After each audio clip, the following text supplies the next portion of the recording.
pour nous ce ministère. Examinons dans quel contexte ces mots dans 2 Corinthiens 4, 1 et 2 ont été cités. L'apôtre ici est essentiellement soucieux de l'effet positif de la vie des croyants dans ce monde, sur cette terre. Il appelle cet effet ce ministère. Remarquons que quand il dit « nous tous contemplants », il inclut tous les croyants dans ce mot ministère. C'est à tous les croyants qu'il parle de ce ministère. Il y a là quelque chose d'important. Notre conception technique et professionnelle de ce ministère revêt surtout un aspect extérieur. C'est ce qui vous donne un titre. Vous avez plus ou moins endossé un uniforme. Et ainsi, vous êtes le ministre. C'est tourné vers le dehors et peut donc être artificiel. Mais ce que l'apôtre dit ici, c'est que le ministère n'est pas ce que vous mettez ou endossez, mais une chose qui se manifeste depuis l'intérieur. Nous tous, et vous inclus, mes frères et mes sœurs, nous sommes appelés au ministère. Toute application spécifique de ce mot dans le Nouveau Testament est seulement en relation avec sa mesure, et non par rapport à sa nature. Il est vrai que certains ont un ministère spécial, et qu'ils sont ministres de Dieu d'une manière particulière, et avec une mesure peu commune. Ce n'est pas qu'il y ait une classe de ministres et une autre de laïcs. De telles conceptions sont étrangères au Nouveau Testament. Nous tous contemplons. Ce ministère que nous avons est ici de cette contemplation. Ainsi, nous sommes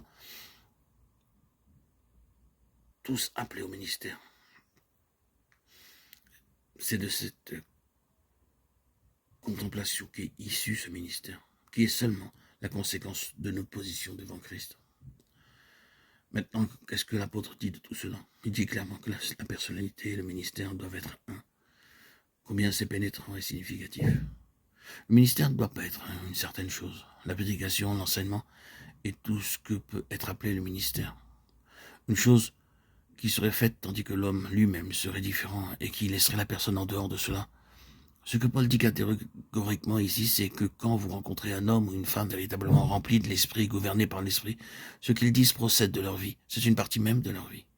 Leur enseignement se voit en eux, car il a été forgé dans l'histoire et dans leur expérience. Quand cet homme ou cette femme cherche à enseigner, à exercer le ministre, à dire quelque chose concernant particulièrement le caractère du chrétien, il est évident que cela provient de quelque secrète histoire avec Dieu, de quelque chose que l'Esprit Saint a fait en eux. Leur ministère et leur caractère sont identiques.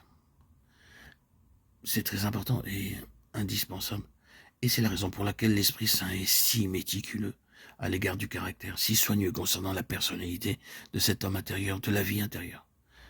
C'est pourquoi si nous sommes sous son gouvernement, et cela ne s'applique pas seulement à ceux qui exercent un ministère ou qui sont dans le service chrétien, si nous sommes réellement sous le gouvernement de l'Esprit Saint, et si en parole nous dépassons ce qui est vrai dans nos propres vies, l'Esprit Saint nous reprendra et nous fera voir que nous devons correspondre à la mesure de notre enseignement et avoir sa contrepartie en nous pour être en harmonie.